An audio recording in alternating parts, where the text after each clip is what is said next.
Time to go to work, boys.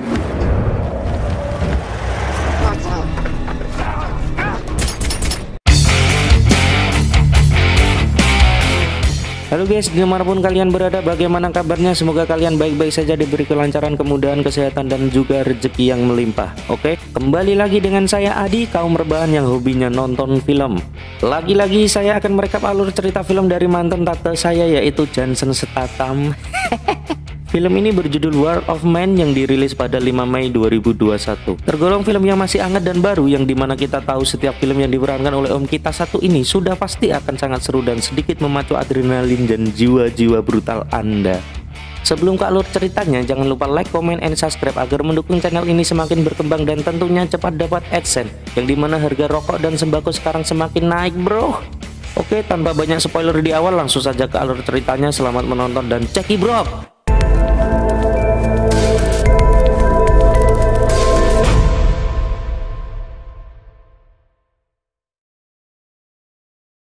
Diawali dengan memperlihatkan sebuah mobil lapis baja yang sedang membawa uang dari depot atau tempat penyimpanan uang, di mana di situ ada dua penjaga atau polisi yang sedang bertugas untuk membawa uang-uang tersebut agar sampai di tempat tujuan dengan aman.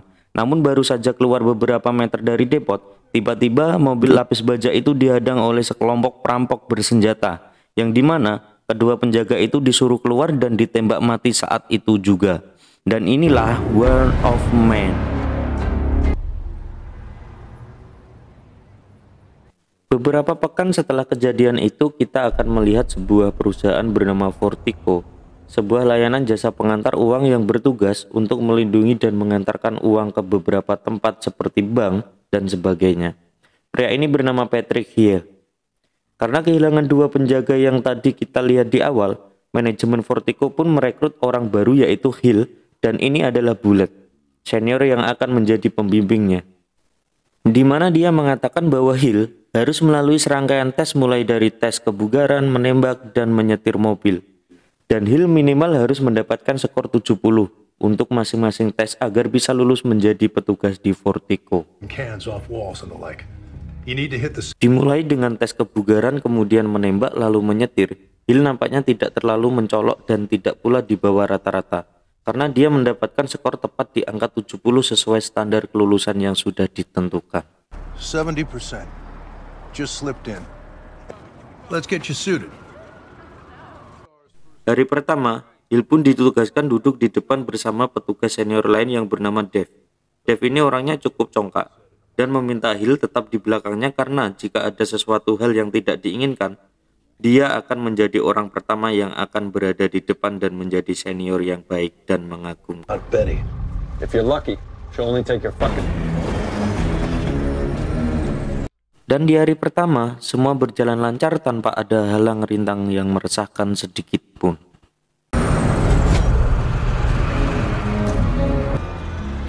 Saat jam pulang dan akan pulang, kita akan melihat Hill memandangi kartu absen para petugas, yang mana tatapannya seperti menyimpan suatu kemarahan dan balas dendam, sehingga bisa disimpulkan bahwa Hill memiliki tujuan dan maksud tertentu bergabung dengan Fortico di sini.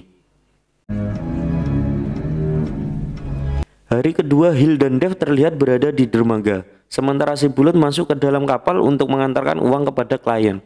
Namun tak lama HT pun berbunyi bahwa Bullet sekarang sedang disandra oleh para perampok dan meminta mobil lapis baja berisi uangnya dibawa ke suatu tempat untuk ditukar dengan nyawa si Bullet. Sontak hal itu membuat Dave terlihat sangat begitu panik dan gugup menghadapi situasi seperti ini.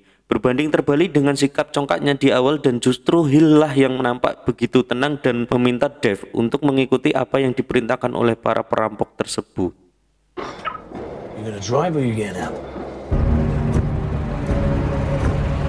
Tiba di lokasi, para perampok itu meminta salah satu dari Hill atau Dave untuk melemparkan tas yang berisi uang itu ke mobil lain, yang mana Hill menawarkan diri untuk melakukan itu dan meminta Dave untuk diam saja di mobil. Dan saat melemparkan uang-uang tersebut, Hill dengan sengaja melemparkan tasnya keluar mobil, sehingga saat salah satu perampok keluar dari mobil, dia pun melakukan sesuatu yang amat sangat mengejutkan, yaitu ya, Hill dengan brutalnya menembak semua perampok itu dengan sangat akurat.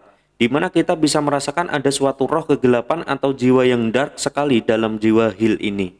Dan ketika si ketua perampok ini kabur, Hill pun mengejarnya sampai tertangkap, kemudian bertanya tentang siapa dalang dibalik perampokan yang terjadi beberapa waktu yang lalu, namun nampaknya dia tidak mengetahui apa-apa tentang hal itu.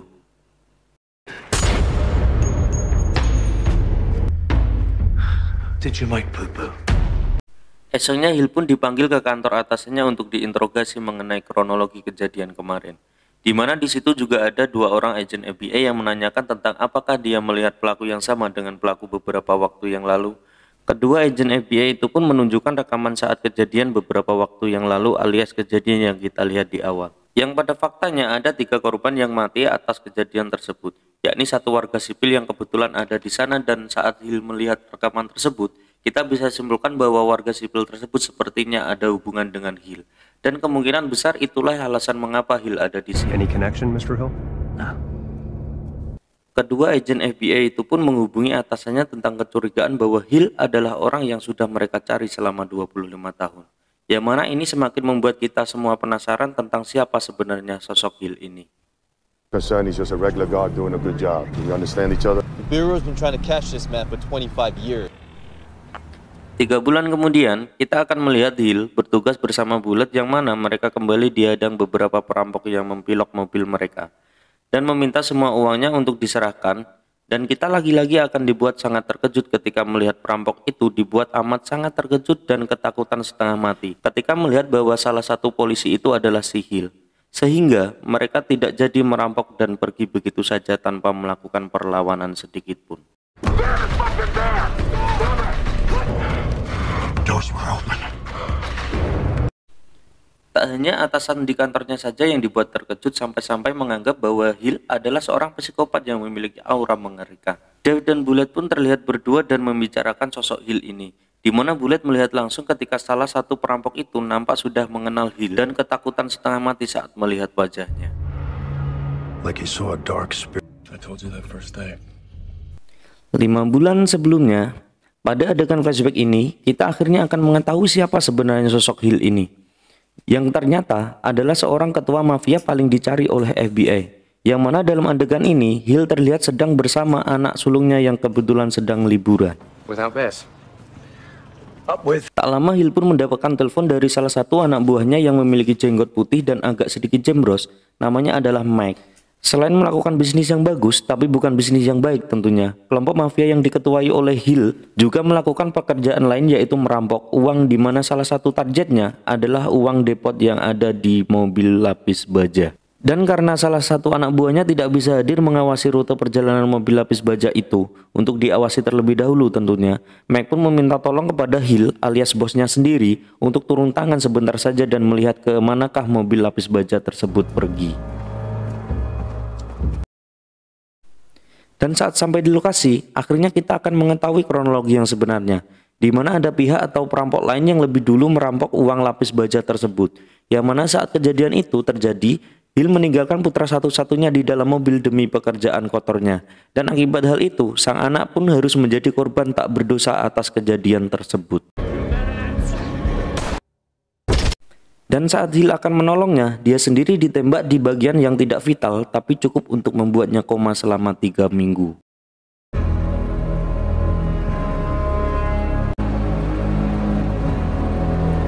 Dan saat sudah pulih, Hill pun menemui salah satu sahabatnya yang merupakan pimpinan dari FBI, di mana beliau memberikan nama-nama pelaku kejahatan yang memiliki potensi dalam perampokan tersebut.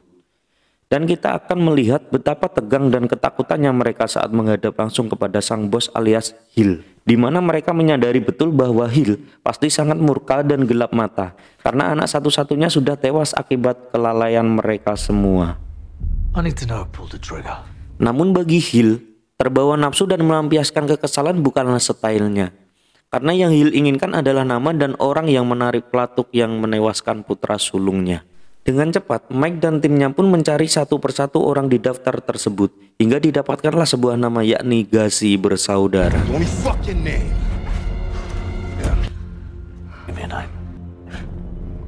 Setelah mendapatkan nama yang diinginkan, Hill pun menyuruh Mike untuk memberikan uang dan membiarkan orang tersebut melanjutkan hidupnya. Tak ingin membuang waktu, Hill pun dan anak buahnya langsung mendatangi kediaman Gacy bersaudara, yang mana mereka ternyata hanya menjalankan bisnis film pengencorotan di bawah umur, yang tidak ada hubungannya dengan aksi perampokan yang terjadi beberapa waktu yang lalu. Dan yang terjadi selanjutnya benar-benar sangat mengejutkan. Ya, Hill pun tetap membunuh Gacy bersaudara dan antek-anteknya dengan begitu santai dan tanpa emosi sedikit pun, di mana itu merupakan bentuk ketidaksukaan beliau kepada bisnis kotor tersebut. Untuk kemudian, Hill memerintahkan anak buahnya untuk memberikan uang kepada gadis-gadis muda itu dan membiarkan mereka pergi. Cash. Let go. Selain membuat anak buah Hill semakin takut dan segan kepadanya, hal itu justru membuat Mike khawatir karena sebagai orang terdekatnya, Mike tak ingin jika Hill bermasalah dengan pihak-pihak yang telah dirugikan dengan aksi perburuan tersebut. I'm gonna go back to London for a while. It's gotta be an inside job. Dengan semua akses dan kenalannya, Hill pun mencoba mencari si pelaku dengan sebuah pendekatan yang lain, yakni dengan menyamar sebagai penjaga keamanan di Vertigo dan mulai pencarian tanpa bantuan siapapun. Selanjutnya adegan kembali flashback ke titik awal di mana kejadian ini bermula. Kurang kopi. Di mana di situ ada 6 tentara bayaran yang sudah lama tidak melakukan aksi dan sangat membutuhkan sekali uang untuk memperbaiki perekonomian mereka. Dan Anda pasti sudah bisa menebak bahwa salah satu dari mereka ada si pelaku yang sudah membunuh anaknya si Hill, yakni pria yang memiliki sedikit bekas luka di sekitar matanya. Namanya Jan, di mana dari ke-6 tentara tersebut, Jan lah yang paling muda dan paling brutal di antara yang lain. Make them pay. Dengan keahlian tentara yang mereka miliki, Jan dan kelima temannya pun merampok sebuah rumah untuk beberapa dolar yang setelah dipotong sana-sini hanya menyisakan segepok yang jika dibagi 6 tentu itu akan sangat tidak cukup dan sedikit. Untuk kemudian sang leader berinisiatif dan melakukan aksi yang jauh lebih menguntungkan, yakni merampok uang yang dibawa oleh mobil lapis baja. Dan inilah awal mula semua kejadian ini terjadi. But there is a man on the inside. He needs a slice. Do you hear me, Jan?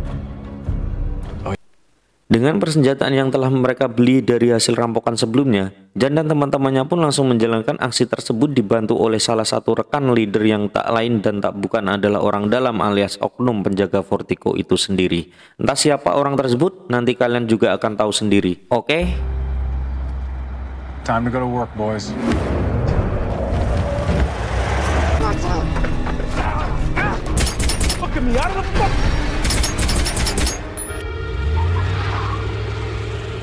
Kembali ke waktu sekarang, di mana kita akan melihat Jan dan kelima temannya sudah hidup berkecukupan sejahtera berkat uang hasil rampokan tadi.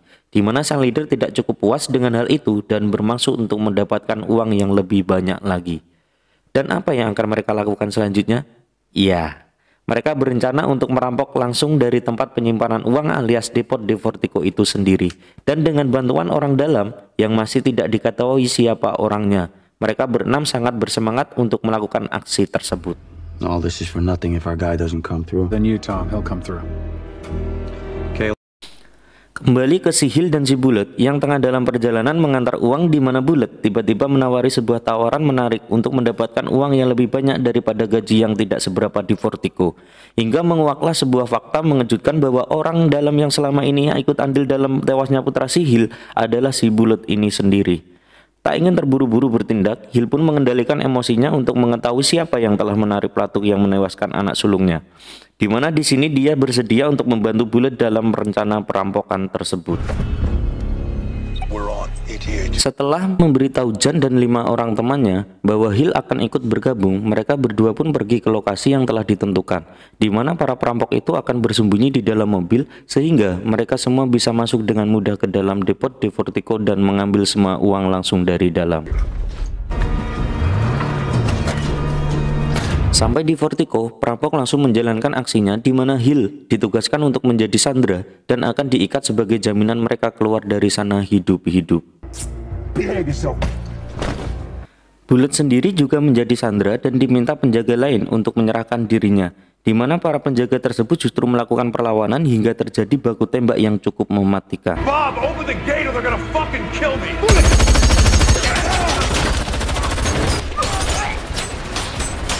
Saat para perampok lain memasukkan uang ke dalam mobil dan yang lain terlihat adu tembak, disitulah waktu yang tepat untuk Hill bergerak di mana dia dengan gagahnya melumpuhkan salah satu perampok, dan saat melihat tidak ada bekas luka di wajahnya, disitulah Hill sadar bahwa orang itu bukanlah pelaku yang dia cari. Setelah menyelamatkan Dave dan atasannya, Hill pun menyamar sebagai salah satu dari mereka dan berhasil melumpuhkan 4 dari perampok yang ada. Kemudian memasukkan sebuah ponsel di salah satu tas berisi uang tersebut agar bisa dilacak apabila mereka berhasil keluar dari sini. Menyisakan Jan dan sang leader, Bullet pun membantu mereka berdua dengan membunuh semua rekan penjaga sesama, yang mana saat Hill akan menembak kedua perampok yang tersisa, Bullet pun langsung memberondong Hill dengan senjata UMP yang dimilikinya. We're good. Let's go. Dengan perencanaan yang matang dan diarahkan sang leader, mereka pun bertiga berhasil keluar dari Vertigo dan sampai ke tempat yang aman, di mana kita bisa melihat sang leader mengalami pendarahan akibat terkena tembakan saat kejadian tadi. Dan saat memiliki firasat buruk terhadap si Jan yang akan meninggalkannya, si leader pun berniat untuk membunuhnya. Namun karena kondisinya yang sangat buruk, sang leader justru harus tewas oleh Jan, anak buahnya sendiri, dan harus mati sebelum menikmati uang tersebut. Strange things happen to... Where's the Sarge? He's not coming. Menyisakan si Jan dan si Bullet, mereka berdua pun tetap dalam rencana awal untuk memindahkan semua uang-uangnya ke dalam sebuah mobil lain. Yang mana saat Bullet sedang lengah, si Jan pun langsung menodongkan senjata sehingga membuat si Bullet tewas saat itu juga. Pada akhirnya si Jan lah orang terakhir yang tersisa dan terus melanjutkan hidupnya dengan uang hasil rampokan tadi.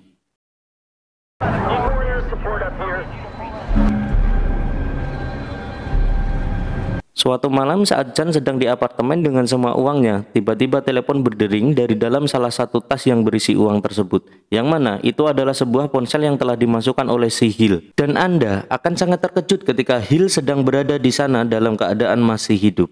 Entah bagaimana caranya, tapi menurut analisa, dia berhasil selamat karena baju pelindung yang dipakainya dan sepertinya pura-pura mati dan memang sudah merencanakan untuk menemui si Jan secara langsung. Manner death, homicide.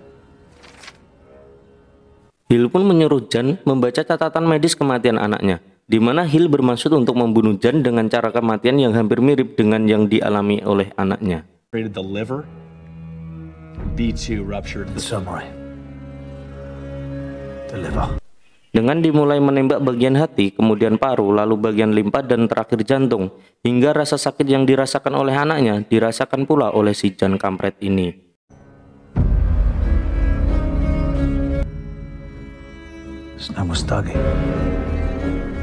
Setelah semua selesai, sang pemimpin FBI pun mengambil alih TKP, di mana Hill menawarinya semua uang tersebut untuk ditukar dengan pembalasan dendam yang telah berhasil didapatkannya.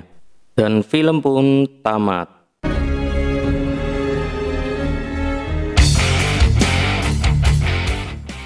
Ngeri loh iki film, keren asli.